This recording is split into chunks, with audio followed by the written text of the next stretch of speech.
বিশিষ্ট সাহিত্যিক ও কবি সুনীল গঙ্গোপাধ্যায়ের লেখা একটি বিখ্যাত কবিতা আজ আমি পাঠ করে শোনাব। কবিতা নশ্বর। শুরু করছি।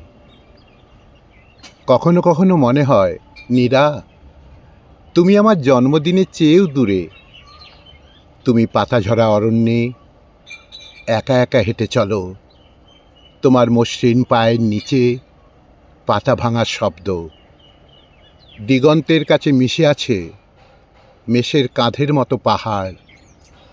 জয়ডঙ্কা বাজিয়ে তার আড়ালে ডুবে গেল সূর্য। এসবই আমার জন্মদিনের চেয়েও দূরের মনে হয়। কখনো কখনো আকাশের দিকে তাকালে চোখে পড়ে নক্ষত্রের মৃত্যু। মনের মধ্যে একটা শিহরণ হয়, চোখ নেমে আসে ভূপ্রকৃতির কাছে। সেই সব মুহূর্তে নীরা, মনে হয় নশ্বরতার বিরুদ্ধে একটা যুদ্ধে নেমে পড়ি। তোমার বাদামি মুষ্টিতে গুজে দিই স্বর্গের পতাকা। পৃথিবীময় ঘোষণা করে দিই, তোমার চিবুকে ওই অলৌকিক আলো চিরকাল থমকে থাকবে।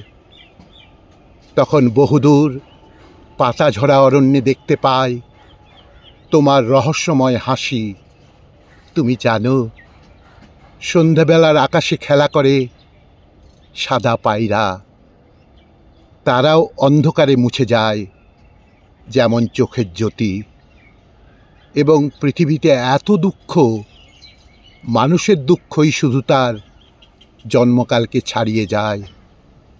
পৃথিবীতে এত দুঃখ, মানুষের দুঃখই শুধু তার জন্মকালকে ছাড়িয়ে যায়।